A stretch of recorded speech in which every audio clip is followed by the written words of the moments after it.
السلام علیکم. السلام علیکم دوستوں، روشنی موٹیویشن چینل پر آپ کا خیر مقدم ہے. جیسے پہاڑوں کی چوٹی پر پہنچنے کے لیے کبھی آسان اور کبھی بے حد مشکل راستوں سے گزرنا پڑتا ہے. آسان راستہ بہت کم سمے کے لیے آتا ہے اور مشکل راستہ بے حد لمبا ہوتا ہے. کئی بار دل کرتا ہے کہ تھک کر بیٹھ جاؤ اور یاترا کو چھوڑ دو، مگر ان کٹھن راستوں کو پار کرنے کے بعد ایک خوبصورت درشیہ ہمارا انتظار کر رہا ہوتا ہے، جسے دیکھ کر ہم ساری مشکلیں بھول جاتے ہیں. بالکل اسی طرح زندگی میں بھی آسانی اور مشکلیں آتی ہیں. ان مشکلوں سے ہم بھاگ نہیں سکتے، کیونکہ زندگی کا مطلب لگاتار چلتے رہنا ہے، چاہے ہمیں کتنی ہی کٹھنائیوں کا سامنا کیوں نہ کرنا پڑے. جب ہم ان مشکلوں میں صبر کرتے ہیں اور اپنے رب کی رضا میں راضی ہوتے ہیں، تو کیا آپ جانتے ہیں کہ بدلے میں ہمیں کیا ملتا ہے؟ ہمیں ہمارا رب مل جاتا ہے. اور یقین جانیے، اس سے خوبصورت اور کچھ نہیں ہو سکتا. ہر انسان کے آگے اور پیچھے نگراں فرشتے نیوکت ہیں، جو اللہ کے حکم سے باری باری اس کی حفاظت کرتے ہیں. یقین مانو، اللہ کسی قوم کی حالت تب تک نہیں بدلتا جب تک وہ خود اپنے حالات میں تبدیلی نہیں لاتے. اور جب اللہ کسی قوم پر کوئی مصیبت لانے کا ارادہ کر لیتا ہے تو اسے ٹالنا ممکن نہیں ہوتا، اور ایسے لوگوں کا اللہ کے علاوہ کوئی رکھوالا نہیں ہو سکتا. سورہ رد 11. لقمان نے یہ بھی کہا، بیٹے، اگر کوئی چیز رائی کے دانے کے برابر بھی ہو اور وہ کسی چٹان میں ہو یا آسمانوں میں ہو یا زمین میں، تب بھی اللہ اسے حاضر کر دے گا. یقین مانو، اللہ بہت باریک بین اور خبردار ہے. سورہ لقمان 16. اور تم اپنی بات چھپا کر کرو یا زور سے، سب اس کے علم میں ہے، کیونکہ وہ دلوں تک کی باتوں کا پورا علم رکھتا ہے. سورہ ملک 13. اور اسی کے پاس غیب کی کنجیاں ہیں جنہیں اس کے سوا کوئی نہیں جانتا، اور خشکی اور سمندر میں جو کچھ ہے وہ اس سے واقف ہے.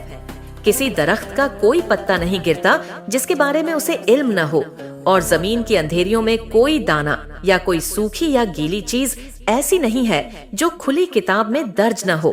سورہ انعام 59. کہہ دو، ہم پر تو اللہ کا رنگ چڑھا ہوا ہے، اور اللہ سے بہتر رنگ اور کون چڑھا سکتا ہے، اور ہم صرف اسی کی عبادت کرتے ہیں. سورہ بقرہ 138. اللہ نے جو کچھ میرے لیے مقرر کر دیا ہے میں اس پر راضی ہوں، اور میں نے اپنا کام اپنے خالق کے سپرد کر دیا ہے. جیسے اس نے پہلے زندگی میں احسان کیا، ویسے ہی باقی زندگی میں بھی احسان کرے گا. تمہیں جو مشکل درپیش ہے وہ تمہاری زندگی کے طور طریقے کی وجہ سے ہے، ورنہ جو لوگ آسان زندگی گزارنے کے عادی ہیں وہ آسانی سے زندگی بتا لیتے ہیں. تم لوگوں کے ساتھ نرمی سے پیش آؤ اور اللہ تمہارے ساتھ نرمی سے پیش آئے گا. مولانا روم رحمت اللہ علیہ اصلی خدمت وہ ہے جس سے رب راضی ہو، کیونکہ رب کی رضا ہی اس بات میں ہے کہ جب اس کا بندہ اس کے اور اپنے سچ کو پالے. رب کی مخلوق کو رب کی محبت سے ملانا، دعا سے رب کو بندوں سے ملانا، اللہ کی مخلوق کی خدمت ہے.